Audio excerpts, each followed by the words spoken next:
Well, we've got a packed house, and that underscores both the importance of the topic and the quality of the panelists and the report.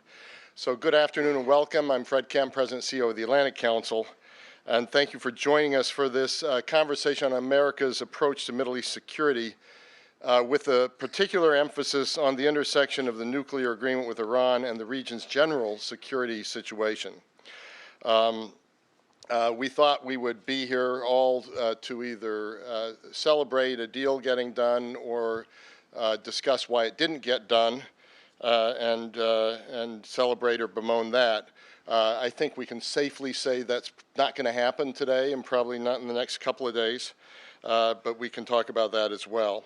I want to extend a special welcome to our esteemed panelists and to the Atlantic Council Board of Directors, many of whom are here, and some as well from the diplomatic service. I see the Ambassador of Iraq, and I think others are here as well. I want to give a special welcome to a personal friend, Richard Haas. I think this is his first time in our new premises here. He's been a personal inspiration to me, a friend, and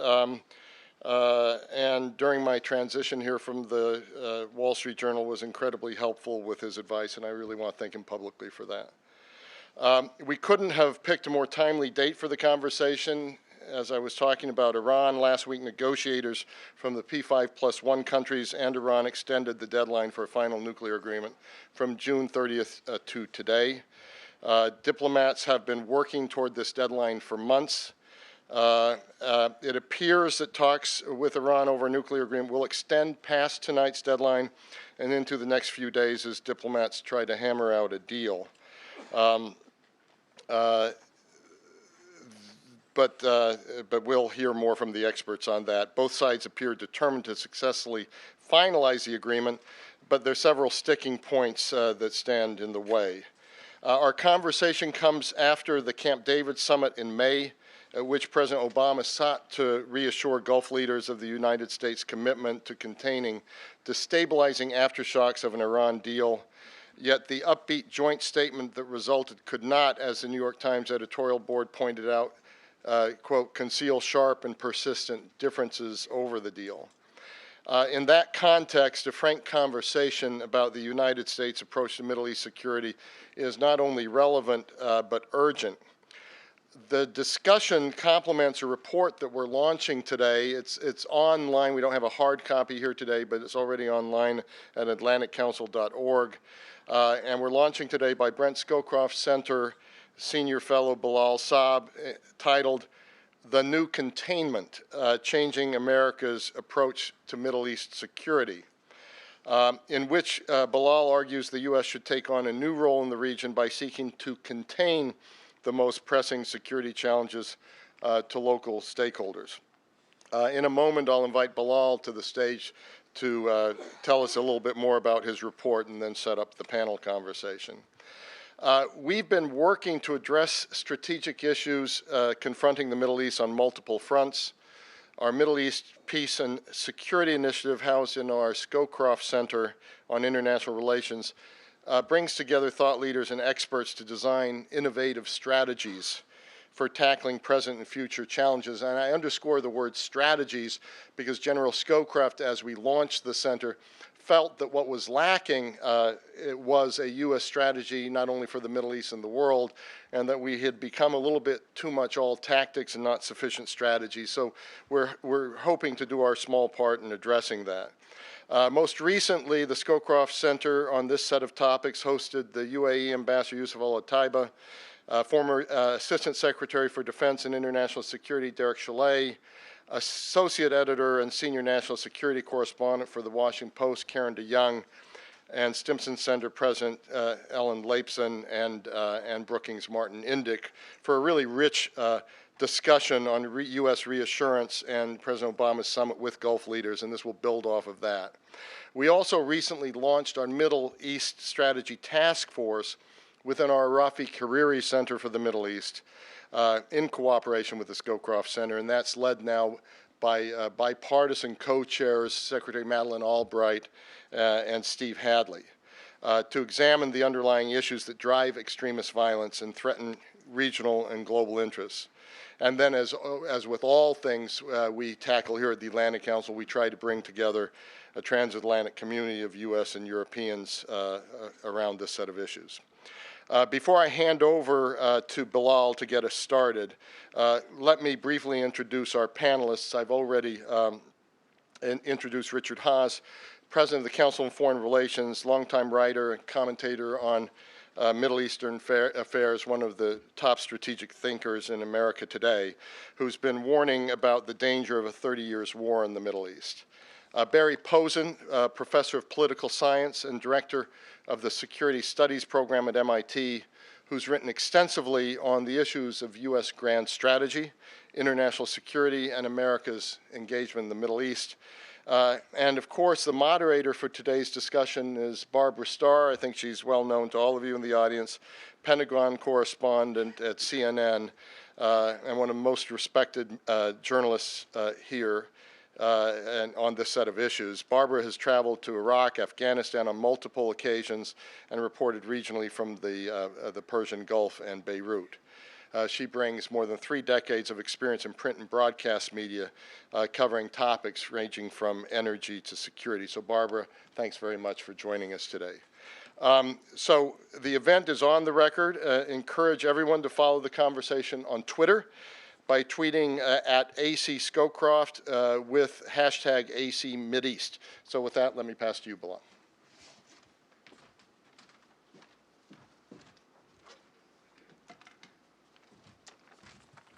Thank you, Fred.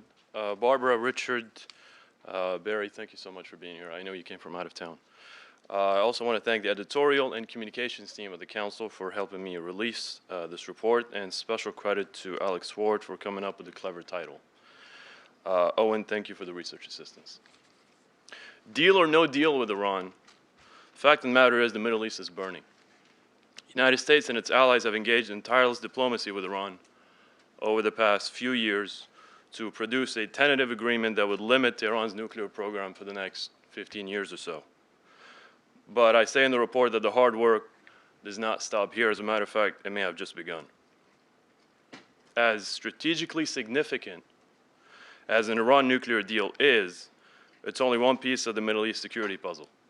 I think we need a comprehensive security strategy for the Middle East. Before we get into that, and we'll have a chance to debate what is the best security strategy that the United States should pursue, let's get a few important things straight. And I'll make 4 points very briefly. First, there is no lasting security and stability in the Middle East without real political and economic development. That's probably the most important point I'll make in the report. Until the Arab world charts a path forward and starts addressing its rampant political decay, religious hubris, and economic mismanagement, we're not going to get very far, and regional security will remain scarce, and challenges such as ISIS, Iran's destabilizing influence in the region, and the growth of violent extremism, just to name a few, will continue to present challenges and probably will worsen with time. 2, the United States neither can nor should be the agent pushing for change in the region. I'm of the opinion that change, at least the sustainable and peaceful type, should almost always come from within. The disastrous U.S. experience in Iraq since 2003 provides enough warning about the consequences of U.S.-led nation building in the Middle East. Regardless of its intentions, mind you, they could be the most noble. Washington does not have sufficient economic resources, political know-how, or commitment in the region to do it right. Moreover, any heavy U.S. involvement would delegitimize the process and undermine the local ownership of the process. Just like other civilizations in history before them, the Arabs are going to have to engage in this process of trial and error that ultimately will produce a viable and legitimate social contract. No one else can do it for them. Third, this is where some will challenge me on this. This profound Arab reform process cannot really meaningfully start without first addressing this growing set of security challenges in the region. I see those as major obstacles. Back in the day, the authoritarian governments in the region used to fabricate and imagine security threats to delay reform and to put political opening at bay. Unfortunately, today it's actually real. Reform has taken a back seat. Security is highest on the public policy agenda. So if we can't address these security challenges, my concern is that this very necessary and critical reform process can't even start or achieve any desirable outcomes. Final point. If you agree with that, the United States cannot address those security challenges alone. It's that simple. It will need its regional partners.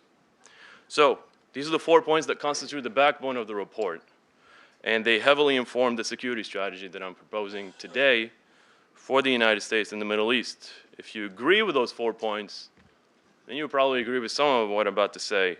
And the smartest thing to do for the United States, given these conditions that I just described, is for it to help its regional partners, ideally adversaries too, to start this process of change with the least amount of violence and chaos.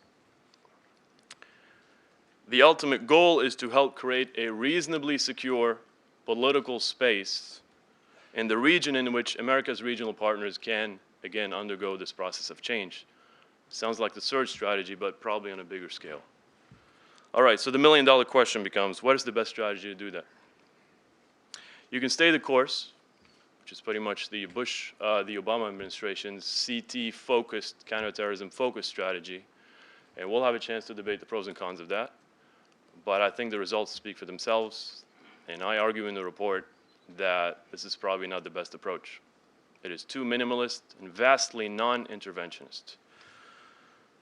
You can go back to President George W. Bush's freedom agenda, maybe make a few tweaks here and there, but still primarily rely on heavy military intervention and promotion of free elections, probably with little regard for the other more important elements of democracy, which is the rule of law, good governance, and economic development. I don't think that's a good idea either. And I say why in the report. But by all means, those are two security options that should be very honestly and carefully evaluated, and they should be compared to what I'm about to propose today. A far more cost-effective, sustainable, and strategically sound security option for me is a more robust U.S. containment strategy that has the following 6 pillars. The prevention of Iran's possession of nuclear arms. I think that comes on the top of the agenda. The Obama administration has obviously placed heavy emphasis on that as a core priority. I think we're on track for that unless something really bad happens in the next few days. Deterrence of large-scale military conflict. That's an old security goal, but it should continue. And if deterrence fails, obviously, military intervention on the side of U.S. partners. The United States should try to help stop escalation in the event of a war between Israel and Hamas or Israel and Hezbollah. Last time I checked, since 1991, most wars in the Middle East have been between a state and a non-state actor. So I think we should pay closer attention to what non-state actors have been doing and how they can instigate wars. Now, why do I say stop escalation and not prevent them? Well, because the United States can't prevent war between Hamas and Israel or Hezbollah and Israel. The best it could do, and probably the only thing it could do, is once the bullets start flying, it could stop escalation by taking concrete diplomatic action to do that. Fourth pillar is the reduction of the scope and severity of civil wars. Once again, the United States cannot stop civil wars. The United States cannot solve civil wars if history is any guide, with a few exceptions probably, but in the Middle East, the record is not that stellar. The best it could do is contain them by reducing the severity and the scope of those civil wars and making sure that they don't spill over to other places. Keep in mind, every single one of those pillars for me goes back to what I said earlier as far as how these security priorities are so essential to enable this process of change that the Arabs have to undergo. The fifth one is the degrading of violent extremist groups. You can call them whatever you want, terrorist groups, insurgent groups. The degrading of those groups is extremely important. I don't mention the word defeating because, once again, that's up to the Arabs themselves and the people of the region. Words like defeating are just too ambitious. They tackle the underlying causes of why these groups have emerged in the first place. I'm not sure the United States is in a position to do that, frankly. The best it could do is significantly degrade their military capabilities so that the hard work can actually be accomplished by the regional stakeholders themselves, tackle the narrative, the ideology, all the conditions that have led to the rise of these groups. Last but not least, the limiting of Iranian destabilizing influence in the region. Once again, I don't say roll back, I don't say stopping. Maybe a lot of people could disagree with me, and I'm not sure the United States really is in a position to roll back or stop Iranian destabilizing influence in the region. The United States is not there. It's just that simple. They're not physically present to perform that kind of mission. It's way too challenging. The Iranians have way heavier investment in the region than the United States and far deeper commitment. The best the United States can do is try to limit that kind of influence by working with its regional partners. I'll make the last point and then I'll invite the co-panelists. So with these 6 pillars of the containment strategy, I'll make a final point, which is basically, I think, the main contribution of the report. Even if the United States continues to try to extinguish fires, at the end of the day, this is what containment is all about, it's still not sustainable and it could be very costly down the road. So what I propose, and it's probably a point that Barry will challenge me on because it might sound too ambitious, although we did try it in 1991 and it collapsed in 1995, is for the United States to try to at least help develop a new regional security architecture. Look, whether you like it or not, this thing is actually developing by itself. So the best thing we could do is try to shape it in ways that are in line with our own strategic interests. What does that regional security architecture look like? Well, I'm imagining something like, again, after Madrid in 1991, where Jim Baker and, of course, his boss, President Bush, launched multilateral security talks, and there was an arms control and security working group, ACRS at the time, talk about a range of security issues, right? The collapse in 95, we all know what happened. The Israelis and the Egyptians didn't agree on core security priorities, disarmament first, arms control second, sequencing issues. It didn't matter, it collapsed in 95. Look, a lot of those challenges that were in the past are probably worse than today. I mean, we have a radically different regional environment today that in no way makes any of this conducive to arms control. But that's precisely why we should actually try to pursue those things. The Middle East, like no other region in the world, does not have any forum, formal or informal, to discuss this wide range of security issues. It's about time that at least there should be an effort to try to create that kind of architecture. Once again, it's forming already. We might as well shape it to our own favor. I go about in length describing the challenges of creating something like this and how long it would take and what the United States' role would be beyond U.S. leadership. We definitely need another Jim Baker. But what the United States should also be pursuing to encourage its partners to participate in such a forum to make them less vulnerable and not have them actually participate in a security forum where that actually sanctions Iranian or perceived Iranian dominance. If you're vulnerable, you're not going to participate in these talks. If you know that the Iranians are destabilizing your country and interfering in your own domestic politics, you probably have less of an incentive to sit down at the table and talk to them. But if you feel more emboldened, and you feel more confident about your security partnership with the United States, and ideally, and I've argued in another report with Barry Pavel, if you ideally sign defense treaties with them, I don't say that lightly, I again describe it in length, what the challenges and the benefits of those would be. If you do all those things, then the incentive to participate in such talks would be much higher for these partners. This is not an effort to gang up on Iran or to isolate it or to make it feel even more insecure. This is a real, genuine opportunity to actually create something that is owned and by the regional stakeholders, and that down the road, no matter how long it will take, that they would take care of their own security interests. Mind you, this is in no way an isolationist strategy. The United States will still be heavily committed, but in a very different way than what has been thus far.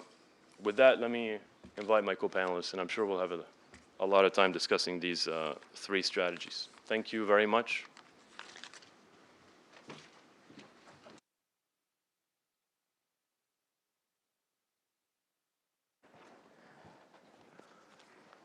We have such an amazing large group today that I want to say right from the outset, I hope we can have, even with so many wonderful people here, as much of a conversation as possible.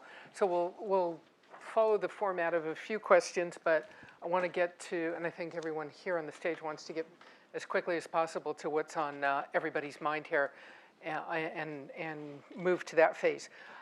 But it's an extraordinary day to actually be doing this because we have the whole issue of deal or no deal with the Iran nuclear agreement.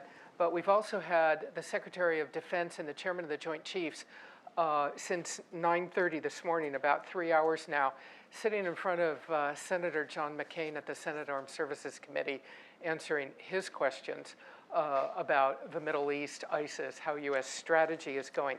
And it was remarkable. The chairman, General Dempsey, who I think most people agree is one of the most respected members of the U.S. military for his candor, he opened his testimony. I just want to go over a couple of points he made, because he talked about the fact, he said, the global security environment is as uncertain as I have seen. This is a man who has served decades in the U.S. military, several tours in Iraq. As uncertain as I have seen.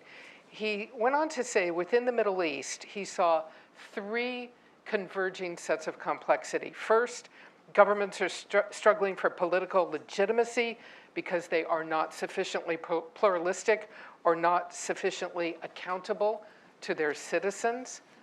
Many of those might be US allies. Second, the centuries-old Sunni-Shia struggle has come to the fore. Weak states are less able to assert independence amongst the tug of war between sectarian regional powers.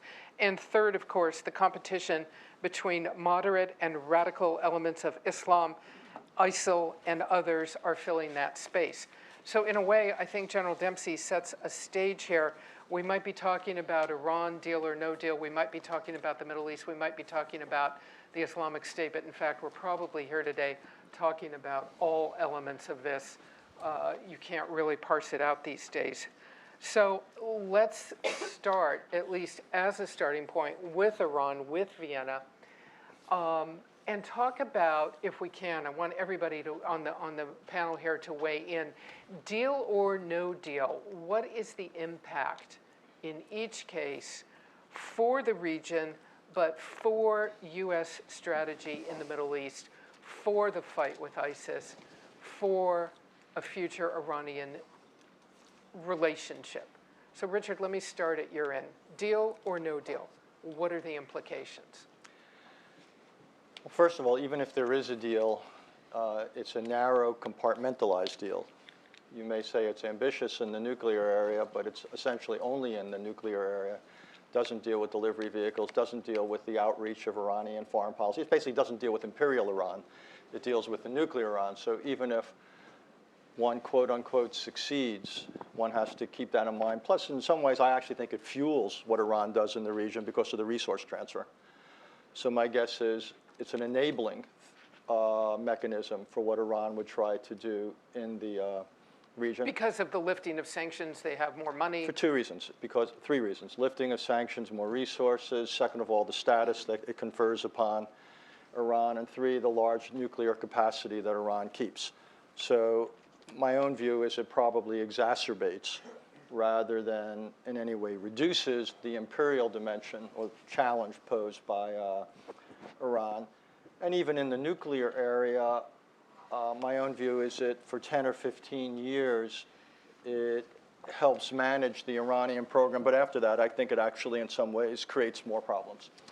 And both with Iran, in terms of the capacities it's allowed to then develop, the lack of constraint after 10 years on centrifuges, 15 years on uranium. And all throughout that period, I actually think, and this is mentioned in the paper, one of the principal strategic tasks that will befall to the United States is managing what I would call the Arab countries' desire to develop a nuclear option, to essentially hedge against what 10 or 15 years from now the Middle East would look like, even in the, if one, quote unquote, succeeds again. And managing that nuclear option will become one of the, I believe, one of the more time-consuming and difficult challenges facing not this administration so much, but its successor and its successor's successor. This now becomes a permanent part of American statecraft in the region, and it will be extraordinarily demanding. So Barry, following up on all of this then, can the U.S., let's say there is a deal, can the U.S. even afford may not be the right word, but could the U.S. even could the U.S. realistically walk away from it and say, no, it's not a good deal, we're not going to go down this road? Well, you're asking a question that's in part about U.S. domestic politics, right? So I think it would be very hard for the administration to sign a deal that in some way didn't match the expectations of at least the mainstream U.S. arms control community, right? Unless it matches those expectations, they can't sign it, right? And if it does, I think they will sign it, because I guess, although Richard had a bit of a dour view of what the United States might need to do and the problems it might face if there's a deal, it seems to me that the no deal problems are even larger. Talk to us about that. Well, I mean, if there is no deal, the United States has the diplomatic task of trying to sustain the sanctions regime, which involves a lot of energy and a lot of side payments. Depending on how the deal crashes and burns, it may be hard to keep others involved in that. Depending on what the Iranians do, there's going to be constituencies here and abroad who say it's time for military strike, for war. That war itself, if it were to happen, is basically like, it's a huge roll of the dice. You just don't know what's going to happen. Even if you can maintain things more or less the way they are, so the Iranians don't move forward for a nuclear weapon, it seems to me that whatever concerns America's partners in the region might have about under a deal, Iran's capabilities way down the road. If there's no deal, then Iran's capabilities even sooner begin to matter, right? So that the pressures for our partners to start looking around for some other nuclear ace in the hole of their own, it seems to me to be even higher if there's no deal. So no deal does not look like a particularly good situation from our point of view, and I don't think it even really looks like a good situation from their point of view, with one exception, and that is that all of our partners in the region, and interestingly, I think this is where the Israelis and many of the Arab states agree, seem to just feel more comfortable if the United States has sustained bad relations with Iran. That makes them feel good. And I think there is a great fear that if there's a deal, Iran-U.S. relations will get better. Now, no one can predict how much better they would get, and for all the reasons that have been discussed, they can't go swimmingly because the Iranians have their own interests in the region, and we have ours, and they're going to continue to clash. One of the things, Bilal, that I think I'm hearing here is deal or no deal, you might have you could have a scenario of some increased instability in the Middle East as regional nations, some U.S. partners, try and go their own way on a nuclear program because they will feel uncertain what's coming 15 years down the road if there is a deal, and they will feel uncertain what might be coming sooner if there is no deal. So how do you get out of that? Well, it's not just the nuclear programs. I mean, Richard mentioned, and I mentioned in the report as well, it's just they're going to hedge their bets, and there's going to be either way. I think so. I mean, the bottom line of it all is not just what Iran is doing, it's just the fact that they are so concerned about the current state and the future of the relationship with the United States. Had that been intact, had there been no concerns about that, I think that the partners would be far less concerned about what Iran is doing. It's just that there's so much uncertainty in that relationship and even mistrust, and there's no secret about that, that the Iran challenge as a whole is amplified. The Saudis don't miss an opportunity to warn the entire world that they will also start their own nuclear programs. I think that scientists and policy analysts have disagreements about the feasibility of such an option, but they have been saying it for a very long time now. And so I'm very much concerned about nuclear proliferation, obviously, but also about this developing set of security dilemmas in the region because they will be hedging their bets. So greater insecurity is certainly an option. And as Richard said, What the deal does, if we do finalize one, is that would drastically reduce the risk of proliferation. Other than that, it really doesn't address the other issues. Look, the United States has to ask what's in its interests, right? I mean, often in these conversations about the Middle East, you lie the potential differences between America's national interests and the interests of those in the region.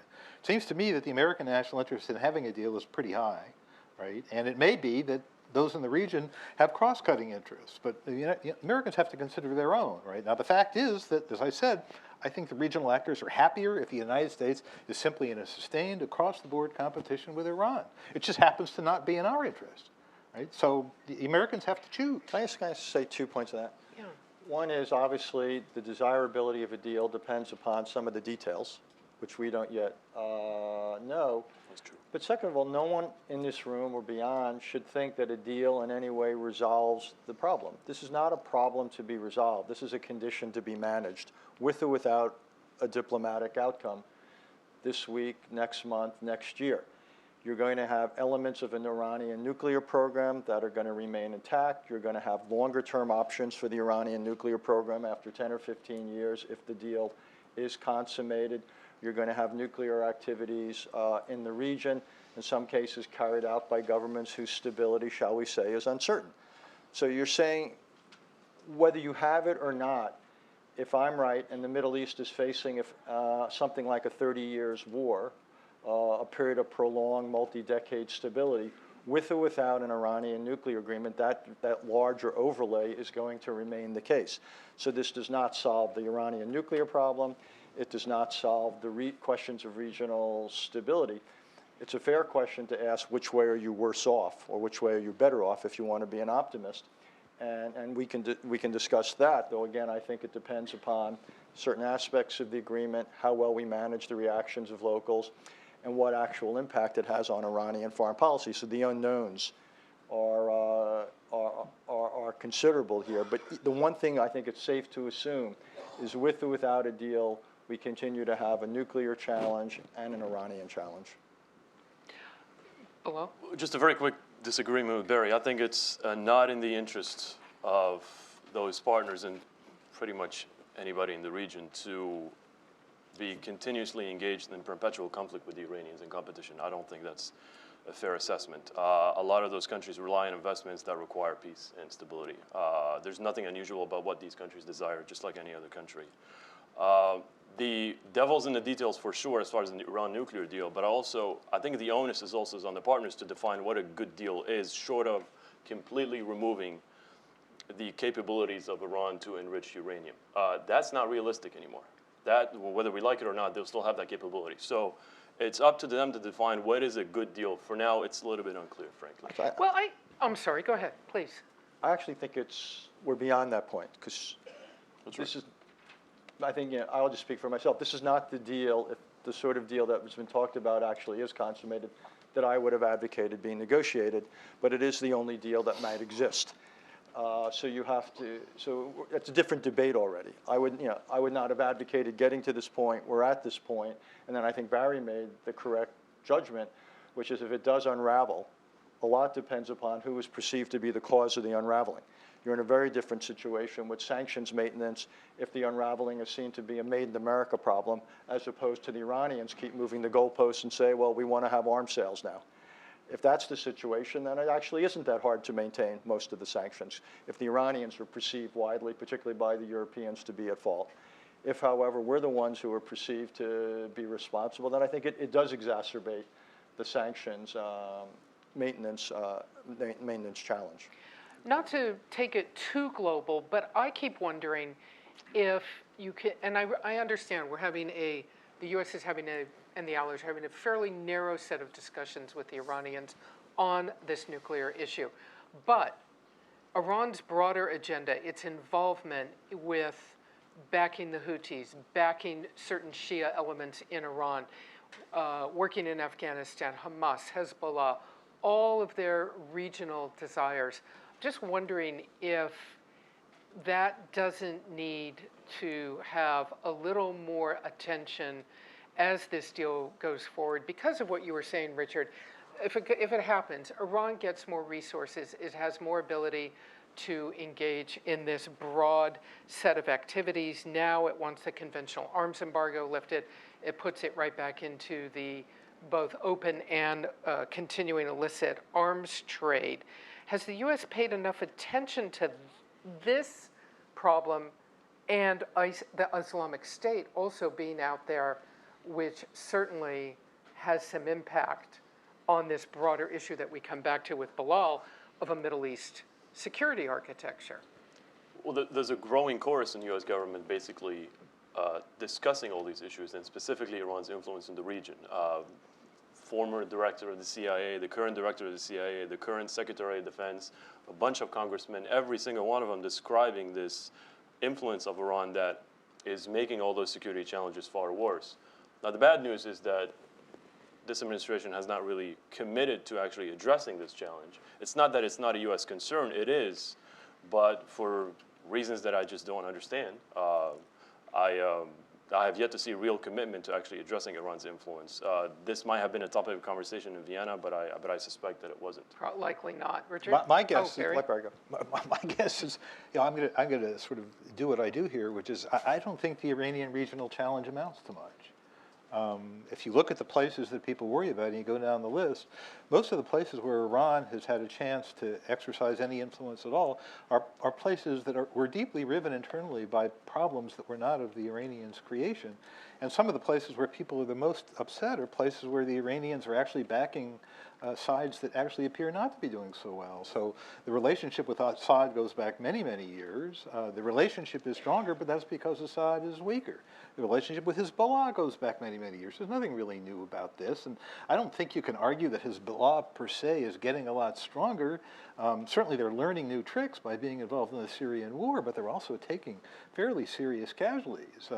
It's, you know, when the Yemen civil war started, at least for the first month or two, it was fairly customary in American media coverage to remind the reader that though the Houthis were Shia, right, that the Houthis were not creatures of Iran. This war was not the creature of Iran, right? And gradually over the last, as time passed, American media stopped adding the little parenthetical statement, and now we discuss Yemen as if it was something that was created by Iran. It's not something that was created by Iran. Iran may gain some benefits from this. And when you look around this, does this look like Iranian geopolitical momentum, right? Where the Iranian influence and Iranian power and Iranian resources are expanding because of all this? Iran is stuck having, in some sense, to back the weaker parties. They're Persian among Arabs, they're big among small, right? They're Shia among Sunni. So my guess is that if you could get people in the administration in a quiet room where there were no reporters present, they would kind of admit that they're not that exercised about this problem. The reason they have to talk about it now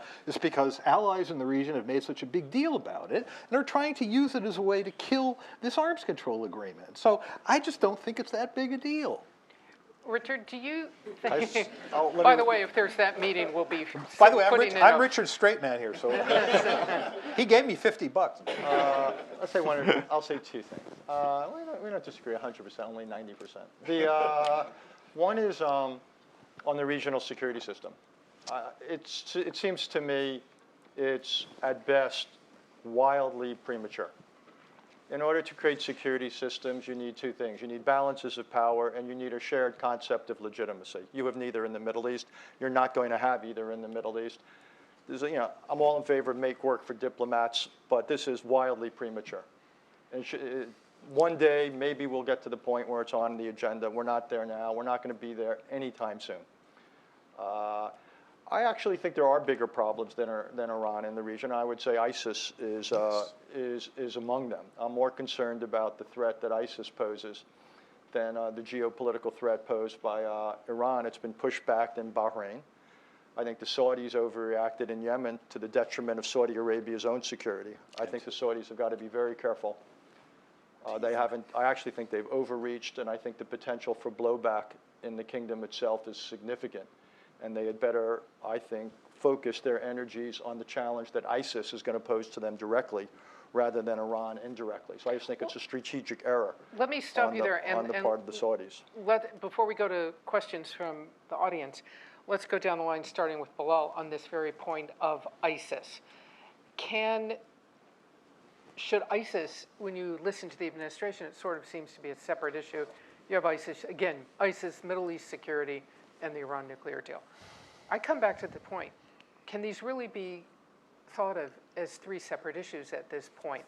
What should Middle East peace be and a security architecture be concerned about if you take Richard's point that ISIS is the bigger problem? So what part of ISIS do we need to be the most concerned about? What threat do they pose? We know if they're social media, we know if they're lone wolf appeal, we know if they're barbaric videos, but bottom line, the security threat that they pose to this Middle East architecture that we're talking about. Bilal, let me start with you and let's go down the line. Well, if the we is the United States, obviously it's the ability of this group to target the homeland. I think most assessments today would tell you that this is not really a direct and imminent threat, not just an issue of capabilities, but probably also an issue of priorities and strategy. They're not really looking at the United States for now. May happen down the road. They may change their strategy and look at the United States as, you know, the next big target, as the far enemy. Not really sure what the ideology within the group is for now. They probably don't speak with the same voice either. In terms of the Middle East, I mean, obviously it is, you know, this is way too close to home for the governments in the region. ISIS is, you know, in many ways a byproduct of the, as I described earlier, the ails of the Arab state system. This political decay for a very long time, the economic mismanagement, the corrupt nature of those governments. I mean, that's what led to ISIS in many ways. It's not just obviously a consequence of AQI, even though it did form from that organization. And this might be a long process throughout the 21st century to figure out how to actually root out this organization. It's not just the degrading of the organization. That has to happen first, obviously. And we're not even good at that, by the way. You know, you consult most assessment in terms of what the control they have over territory in Iraq and Syria. It's not that different from a year ago. Yeah. Despite the massive sorties, despite the firepower, despite all the military attempts to degrade this organization, it's pretty much is the same where it is. Well, that not too long also gets to the point of just how much of a threat, and one could debate it endlessly, they truly are. They have gained a certain level of territory. They now are looking at North Africa as a major recruiting area. But Barry, what is your sense of exactly the threat that they do pose, and what do we need to worry about the most in terms of these broader issues and their involvement in the region? Well, Bilal makes a good point in that, at least for now, and unfortunately, ISIL's ambitions to engage in terrorism beyond the region seem to be low. That said, I think there's an argument to be made that, you know, the ideological ingredients of them changing their views at some time are there, right? And they do have, you know, what in some ways is a nice, you know, consolidated base upon which to build that. I think the more pressing problems with ISIS is that where they meet weakness, they grab, right? They are of an expansionist nature, and also they seem to have, you know, put together a kind of an ideological stew that's attractive to some groups in the Arab world. So they find, you know, co-conspirators or fellow travelers or whatever in other countries who suddenly raise the ISIL flag. But it's more than just ideological affinity. Money and weapons and skills seem to rattle around. So they seem to have some subversive capability. So some capability to simply grab the old-fashioned way, some capability to subvert, and in the future, based on this base, maybe even some capability or interest in going beyond the region. Now, for all these reasons, it's a group that bears watching. But all of the problems in that part of the world that the Americans have confronted in the past and that the region confronts create obstacles to dealing with this group in a way that says, let's extirpate it, let's eliminate it, let's develop it out of existence, let's annihilate it. These are all fantasies. These are all things that are very, very costly to even attempt, much less to achieve. So what can you do? Well, I mean, you know, you can spy on it, and that's one thing we have to, you know, we have to continue to do. You can try and contain it as best you can, where they meet coherent groups that are willing to fight, those groups should always find a friend in the United States. It could be money, it could be rifles, it could be the odd airstrike, whatever it is, little bits of resources to help shore those up. But there are other places where it's just very hard for us to do anything.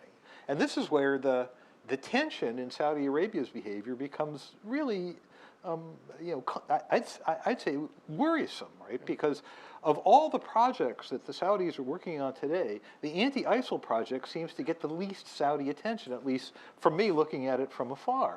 And I would have thought that Saudi Arabia is a country that's in ISIL's subversion gun sites, right? So I'm sort of surprised that, not surprised, but I guess a little befuddled by the immense energy going into Yemen, right? And what appears to be the minimal energy into going into the struggle against ISIL. Richard, do you think that you've talked a lot about all these issues being things you can manage but not solve? I guess that's part of the question with ISIS. For a number of years, are we simply going to be managing it? Yeah, if we're lucky. That's the goal. I mean, you're not, again, language matters. And when people, I think there's a consensus up here, when you use words like destroy or eradicate, all you're doing is setting yourself up to failure, because you're not going to destroy or eradicate. What you want to do is change the momentum. ISIS is to some extent a momentum play. It's a big part of their appeal is that for once you have a Sunni-based outfit that seems to be on the march. So what we've got to do first and foremost, I think, is change that narrative. Deal them some military setbacks, create a slightly different momentum, but they're gonna be around. They've got qualities that are state-like, network-like, organization-like, movement-like. So that suggests to me quite a lot of resilience. This is an organization that has stickiness or traction. The place that I worry, so I sort of say, okay, well, you go after them, you try to get them on their heels a bit, you try to. If the Turks would play a more helpful role, that would help, obviously, when it comes to recruiting. You want to help Jordan, among other places, deal with the refugee and other burdens so they're not as vulnerable. But I think Barry's point's exactly right. If you're a group that calls yourself the Islamic State or the Caliphate, the one thing you can't ultimately live with is another country that controls Mecca and Medina. It's a question of when and not if their priority becomes Saudi Arabia. Right now, the Saudi strategy, to the extent one is discernible, is far more focused on Iran, or what they perceive to be manifestations of Iranian power, either in the neighborhood, say in Yemen, or at home. And I actually think that's a misallocation of resources. I would focus much more on the kingdom itself as a potential both target in the traditional sense, but also the subversive thing, because ISIS stimulates and it inspires, and that's something the Saudis should worry about. So does any president, Democrat or Republican, it may not, in a national security sense, be practical to go out there and say, we're going to destroy ISIS, but politically, can a president say anything short of that? Sure. Again.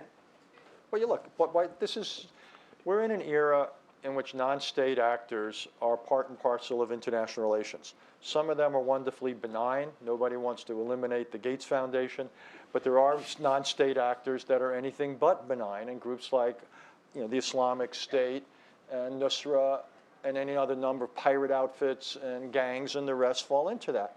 We're not going to eliminate. What we've got to do is wherever we can set them back. We've got to reduce our vulnerability to them, build resilience in our societies, focus intelligence resources on them, focus capacities against them. But I think presidents can level with the American people, and presidents can explain the nature of these, and we've done that historically. And this is simply part now of the security challenge we face. We have classic challenges in certain powerful states, and we have, if you will, latter day, anything but classic challenges to our security. And now we have issues things that don't even fit into either, say, global issues, whether it's what to do about cyber or what to do about climate. So you've got an array of security challenges, but sure, you can explain those things. So perhaps and then we'll go to questions now, but perhaps as we go into a presidential election season, the question for many of these candidates who might still choose to use words like victory or defeat is to explain themselves about this, because victory, are victory and defeat outmoded terms at this point? Pretty much, given the nature of the threat we're facing. I would go one better. I mean, this conversation we're having is sort of in a region. It's a big region, but we're having Right. a kind of a regional conversation. But you know, Richard alluded to things that are going on in the world. I think, given the way people tend to think about things, you know, inside the Beltway, you know, if you look out to the world, you'd have to say that there's more fires than there are fire engines. And that's probably going to remain the case. And this has to do with, you know, two big processes that have been happening in the world for certainly since the Cold War ended, and maybe longer. And one is the economic and by inclusion, military development of other powers. We lived in a bipolar world during the Cold War. We had a brief unipolar moment. Something else is happening. Hard to put a term on it, but I think of it as emerging multipolarity, multiple players in the world with power that can get in your way. You either need their help or they can get in your way. And the second thing that's happening is, and you see it in the kind of the, you know, the cleverness of our so-called asymmetrical adversaries like ISIL or like Al-Qaeda. There's just a diffusion of technical skill in the world, and people can just, you know, they can throw grit in your gears. I mean, I don't swear by the analysis, but you know, the Congressional Research Service periodically assesses the costs of past U.S. wars and tries to normalize them all to current dollars. And the United States spent as much to bring the Iraq War to a stalemate as we did to bring the Vietnam War to a stalemate. Now, how the hell is that possible? Right? How is that possible? I mean, the adversary in the Vietnam War had open charge accounts in the arsenals of the Soviet Union, the arsenals of China. They had big air defense system. They shot down thousands of American airplanes, thousands of American helicopters. The war in Iraq was very different. The adversary had no great power backer, really no middle power backer. We lost very few aircraft, and yet we spent all this money in real bucks. So the question is, how is that possible? And it has to do, in part, with what I think to be the fact that the adversaries are getting more clever.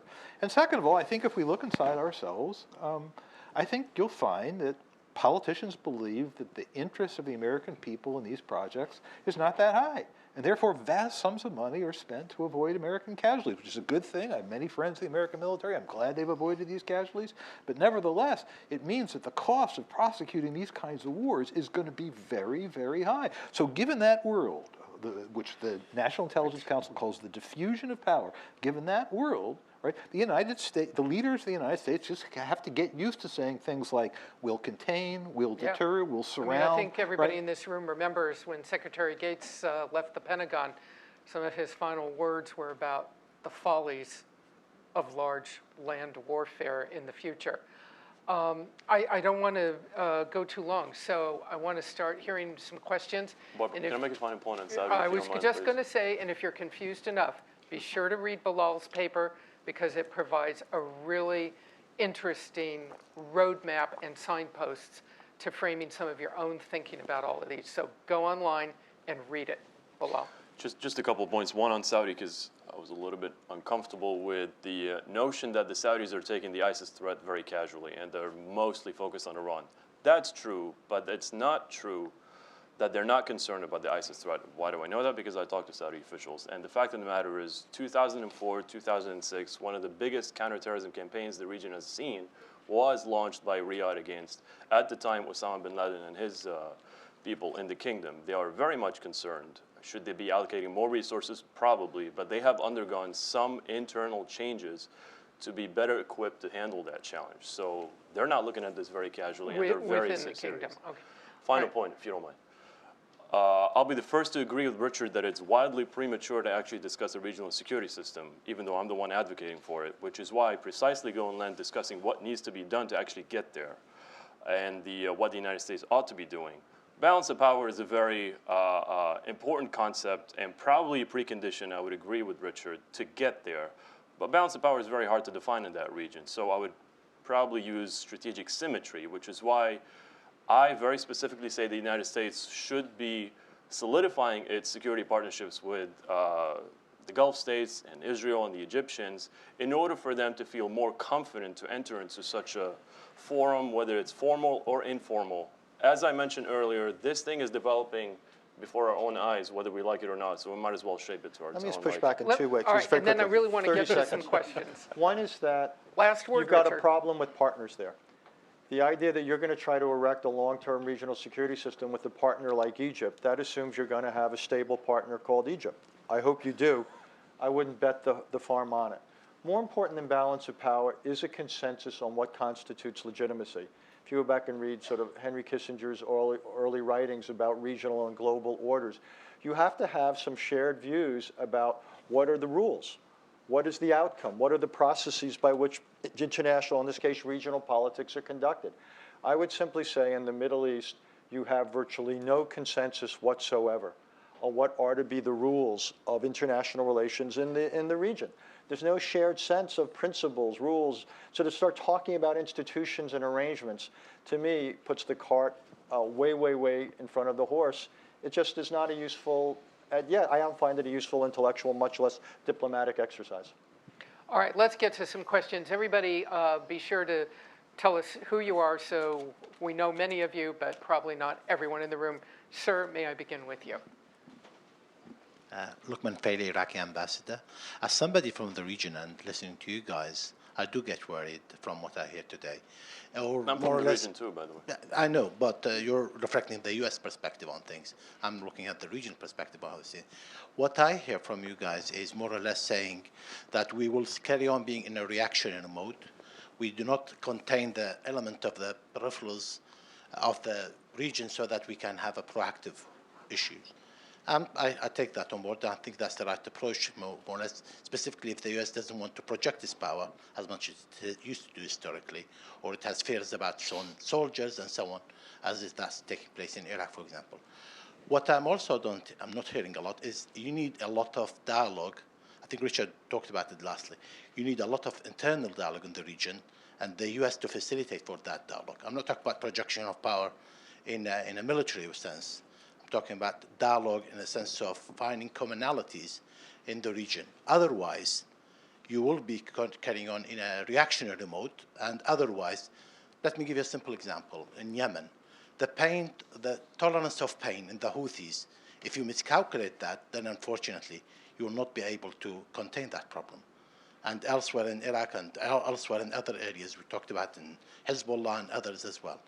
I think it's important for the U.S. to participate in providing an environment for a dialogue to find commonalities and take it from there. Otherwise, we will carry on having this discussion decades from now. I actually agree.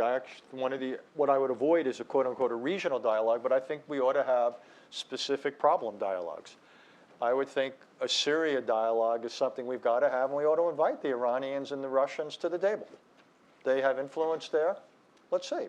Afghanistan, we obviously need a dialogue there with various parties. So there's almost not a problem in the region. I mean, places with ISIS, you don't involve them in the dialogue, but you could involve, again, some other groups and some other neighbors. I think we ought to have a large diplomatic effort because that's it just happens to be one of the tools of national security. Let's get to some more questions. Sir, please. I think there's a microphone coming to you.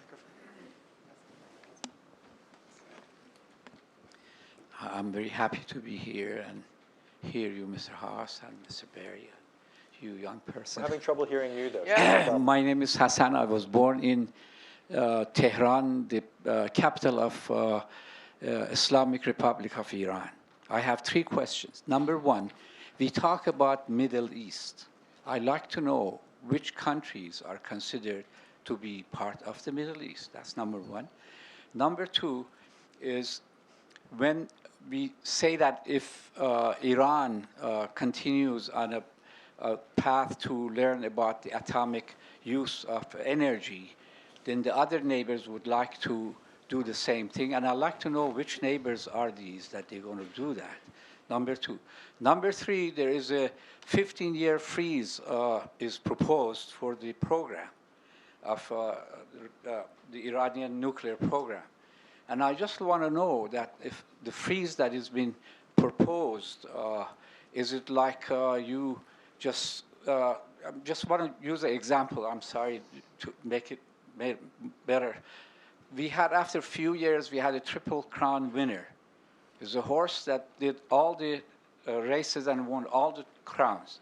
Now we come to the owner of the horse, say, look, you got to keep their horse in your barn. Don't feed him, don't water him. After 15 years, he can come out and race again. So after 15 years, what do you have? A dead horse. Iranians are not stupid. They know this. They're not going to accept such a things. Thank you for listening to me. Bilal, let me have you. I'll just define the Middle Sure. East as far as I'm concerned. Members of the Arab League, Israel, Turkey, Iran, if you want to go greater Middle East, you probably include Pakistan, Afghanistan.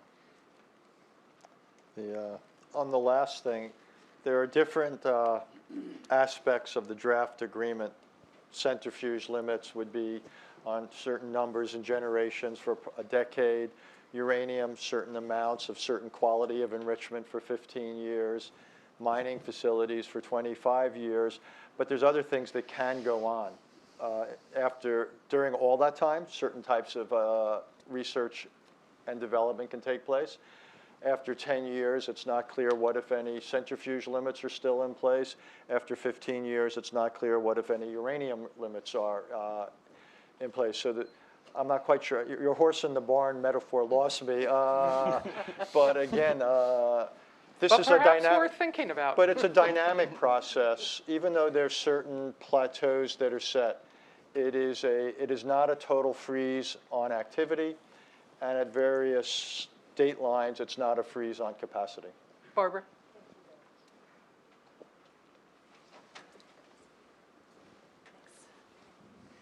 Barbara Slavin from the Atlantic Council. I wanted to ask you, our esteemed panelists, to address the issue of the fact that the most reliable boots on the ground now in terms of the fight against the Islamic State are Arab Shia, Iran in some cases, and Kurds. How do you put that together, Bilal, with your strategy of shoring up relations with countries like Saudi Arabia, even having defense treaties with them, when we can't even get a NATO ally, Turkey, to really operate strongly against these Sunni extremist groups? Thanks. Well, You want to go first? go ahead. No, go ahead, Bert. No, I would go back to what this gentleman said. We seem to be in a reactive mode. I actually think that's about all you can do. Right? In other words, it's hard to go through a whole exegesis of U.S. interests and what they are in the region. But to the extent that dealing with ISIL is a U.S. interest, I think the way that we have to deal with it is small r realism. And I think we need to find our allies where we find them, find opponents to ISIS when we find them. And there are countries that maybe are adversaries on one issue, that on the ISIL problem end up being tacit allies. And sometimes we'll have to stand up publicly and claim that this is not the case. But I think a Martian political scientist would say, this is what the ISIL coalition, anti-ISIL coalition looks like, and I would throw Assad into that coalition, even though the Syrian regime is only intermittently fighting this group versus that group. There are longer-term problems that we have to face. If you weaken ISIL, maybe you strengthen Al-Qaeda. If you weaken Al-Qaeda, you strengthen ISIL. Again, this calls for maneuver, right? So you have to free yourself of any romantic commitments to any particular actors in the region, and go back and zero-base America's interests, calibrate what the ISIL problem is, and then figure out where you can cobble together the bits and pieces of a reactionary force to kind of contain and degrade. I don't think you could do much better than that. Yeah, I would give a slightly different answer. I think we've got a real problem now, which is in Iraq. Ambassador and I are old colleagues, so don't hate me for what I'm going to say, sir. But I do think the emphasis on the Shia militia, I can't do better than quote Steve Cole here, but using the Shia militia to take on ISIS is like using gasoline to put out a fire. I think the means work against the ends. So I think we've got a real problem there. And I think one of the strategic choices the United States is going to have to make is whether we continue to essentially work our Iraq policy through the government of Baghdad, or whether we have a more direct and independent line towards both the Kurds and the Sunni Arabs in the West. And similarly, whether we continue to show a certain deference to Turkey when it comes to our Kurdish policy. So that's for years the United States essentially deferred to the nation states that existed, and the Kurds were not the principal partner of the United States. I think one of the questions is whether that's the policy we should continue. Second of all, I do think we've got to find a ground partner in Syria. The Sunni Arab states have been wildly disappointing, wildly disappointing. To throw in a couple of aircraft is the one thing we don't need. What we need are ground soldiers. Not one of the Sunni states has been willing to do that. It's been a profound disappointment. But I don't think the answer is getting close to Mr. Assad. Again, I think that fuels the fire. So that's where I come back to diplomacy. I really do think coming up with some sort of a mechanism to move to a post-Bashar al-Assad political dispensation in Syria has got to be our priority. I want to go to this gentleman, and then we have about 10 to 15 minutes left. So after you, sir, I want to go way in the back of the room and make sure we move beyond the first few rows. But we'll move it along here so we get as many people. I'm Randall Doyle, Georgetown University. A couple of issues that have not been addressed so far, geography and self-governance. And I'd like to ask all three gentlemen, as you know, a lot of the boundaries and countries were created after World War I, and many Middle Eastern analysts, reporters like Robert Fiskell say there's a real possibility that some of these states, like Iraq and Syria, may be broken up into multiple states. If that occurs, would the United States be willing to accept that new reality? Because it seems like there is a process of fragmentation taking place in the region. Number two, self-governance. After World War II, as you know, when the United States was trying to solidify its situation in East Asia, we accepted less than Jeffersonian democracy. We accepted one-party governments in Japan, one-party governments in Singapore, authoritarian governments in South Korea and Taiwan. And in the end, they all became democracies, but it took a process to kind of get there. Would we show the same latitude or flexibility in the Middle East if governments emerged that created stability, but they weren't exactly what the United States wanted? Would we be willing to accept that? Well, yeah, my own view is that Mr. Rand and Mr. McNally are on life support, along with Messrs. Sykes and Picot. No, I don't know how long it's going to take to work out. I don't know what the final arrangement's going to look like. Again, it's the reason I think you can't talk about regional security arrangements, because the map's going to change. There's nothing sacrosanct about borders. And already the Syrian-Iraqi border is a non-entity, if you will. So I don't know how long it's going to take. I don't know what but at some point, diplomacy can largely recognize that and maybe lock it in, and that becomes a new basis for an order. But I think we are literally decades away. And your second point, and I have a hunch Barry would agree, first of all, we already are. If you look at U.S. policy towards Egypt, that, shall we say, reflects a bit of realism. Critics might say cynicism, whatever. But and the fact that the U.S. is working as closely as it is with the GCC states, none of them, shall we say, is a Jeffersonian democracy. So I think that simply reality is returned a little bit to American. And I yield to no one in my realism. I would say, though, I do think there's a question about Egypt and whether the Egyptian definition of realism goes too far. And there's probably two people out here who know more than I do, but whether you have, because some of the recent violence raises the question of whether Egypt is on a trajectory that's stable, or whether by defining the opposition in such broad terms, the Egyptians are setting themselves up for a violent future. And I simply I'm not enough of an expert, but I put that out there as a real source of concern. Barry, Bilal, and then we'll move to the back of the room. Why don't you go first? I mean, and what you describe is already happening, as you mentioned. I mean, self-governance is happening in Syria already, and surprisingly, actually, very well managed by a number of rebels. Soft or hard partition in Iraq, I'm not sure that there is much the United States. This conversation is being had actually in the government. I can guarantee you that, because it's also an old issue as far as Iraq is concerned. I remember even Senator Biden even advocating for soft partition in Iraq. But this is a conversation to be had by the Iraqis themselves, and what is the best form of government that they should have. A good friend of mine, your former student, Barry, Ken Pollack, has a terrific treatment of this issue as far as what would work best for the United States in Iraq, whether it's soft or hard partition. But ultimately, it's a decision for the Iraqis themselves. Barry? I would go for a federal system, but you and I can talk about it after. Well, I guess I find it, I don't know, in some sense, beside the point for us to sit here in this room and redraw maps in our heads or rewrite constitutions in our heads. I think Bilal's base point that he opened with when he did his opening remarks, that significant change has to come from the region. Richard and I can play after you, realist Alphonse, for a while, but I don't fetishize the United States paying no attention to the internal governance of states. I just think that it's very hard for us to have much positive impact. I think the Egyptian regime has shot itself in the foot and opened its veins, and they're on their way to something really terrible because this crowd cannot entertain ideas about political inclusion. Political inclusion in rapidly changing societies is difficult. It's also risky. But across this region, there doesn't seem to be enough sense in elites that the demand for participation is there, and people are going to find somebody to be their paladin in their demands for participation.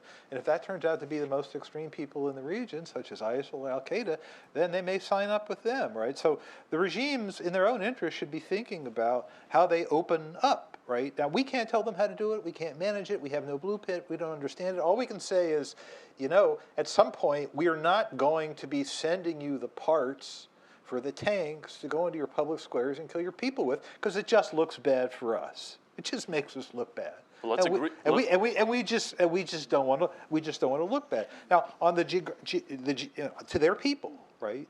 Now, on the geographic partition, soft, hard. These boundaries are going to float. I mean, you wouldn't want to sort of say today, well, we can see the outlines of a Sunni regime a Sunni state that would span Iraq and Syria. Well, you don't want to say you see that because you're saying you see the outlines of an ISIL state, right? This, again, you're legitimating the other side. At the same time, if it's problematical to contain ISIL by sending a weapon to the Kurds by way of Baghdad so somebody in Baghdad can take their arms cut or their money cut before it goes, then sneak around them, right? And we don't have to announce any ringing principles. We should just be doing what makes sense. Because right now, trying to generate internal or external architectures, I don't see how they can do it, and I don't see how we can do it. I said this earlier. We need to sit down and zero base our interests on a white sheet of paper, right? Which I don't think we've done. I mean, I find this whole conversation to be strangely U.S. interest free. Well, I know we have some questions in the back, and I want to get everybody to, we just have a few minutes left. I know I saw some hands in the back. Ma'am, way back there. Thank you, Melissa Hirsch, risk analyst. So Saudi Arabia just basically agreed to inject $10 billion in FDI into Russia. Russia has also agreed to inject FDI as well as build nuclear power plants in Egypt. And I'm pro-nuclear power, so I just have a question for the panel here. Also, Russia has proposed to build nuclear power plants in Turkey, Egypt, Jordan, what have you. What, if any, possibility is there for Russia and the U.S. to work together, and speaking, I guess, to what Richard was saying, a little bit more on the diplomacy front, to actually addressing some of the containment issues that you're talking about, not just having it be rhetoric, but actually engaging in business practices, ensuring that these are state-run operations and not overrun by non-governmental influences? Well, if you're right, I sure hope we're talking to the Russians about the terms under which nuclear facilities would be constructed and operated. Now, look, we had the conversation years ago about Boucher and things like that, so it's not inconceivable that we could reach some arrangements. The Russians have a self-interest in making sure that, among other things, nuclear materials don't get into hands of Chechens who are doing this version of terrorist tourism in places like Syria. So they've got to be mindful, shall we say, of the dangers in sprinkling around these plants or around the region. But yeah, we should be, what we've got to do is learn how to, even though we disagree profoundly with the Russians about Ukraine, we can't put the entire relationship in the penalty box.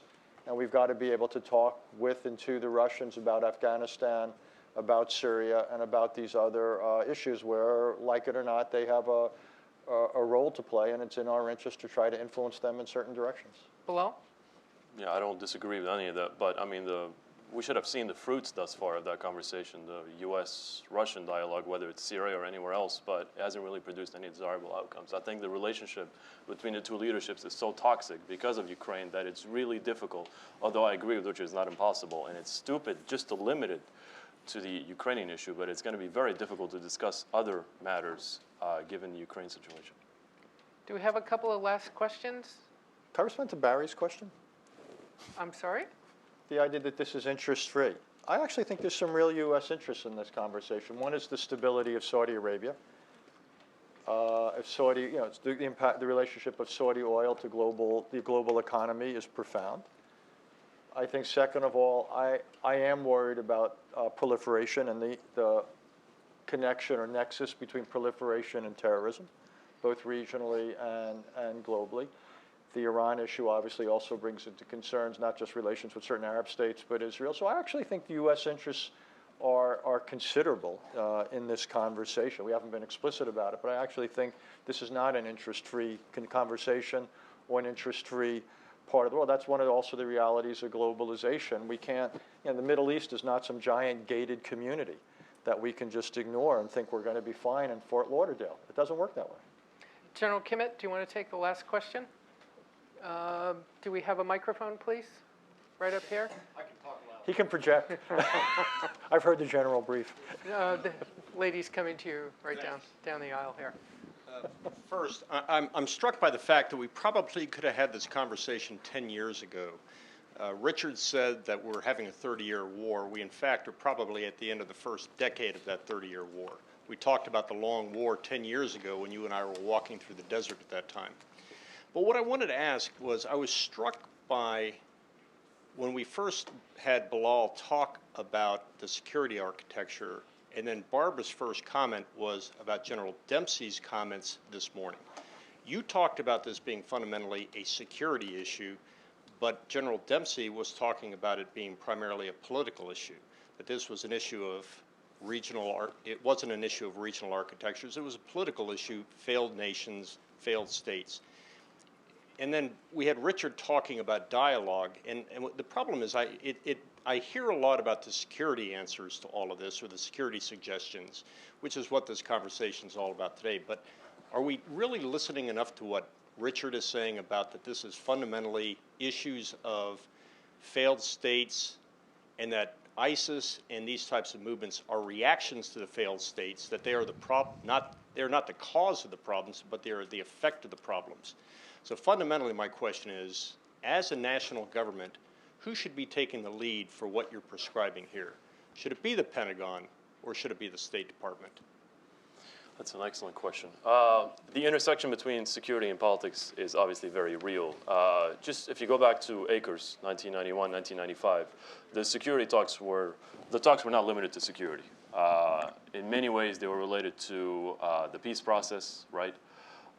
Between the Egyptians and the Israelis, and then the Jordanians and the Israelis. They were not limited to security, and by no means I would consider this limited to security. Richard called it an institution. In no way did I really envision anytime soon for this to be a regime or an institution. As a matter of fact, I would agree that we're talking here about a code of conduct rules. We need those more than any other time. Who would take the lead in U.S. government for that? I think the State Department should be by far at the forefront of this, which is why, as I mentioned earlier, Jim Baker was at the forefront, and he was seen by all sides as a very practical, straightforward, straight shooter, and very impartial kind of guy, which is why his leadership was quite instrumental to get these guys to sit down at the same table and talk. Mind you, at the time, the Iranians were not invited, which was a huge mistake. The Iranians, the Libyans, and the Iraqis, all confrontational states, obviously. And a lot of them suspected of having WMD programs at the time.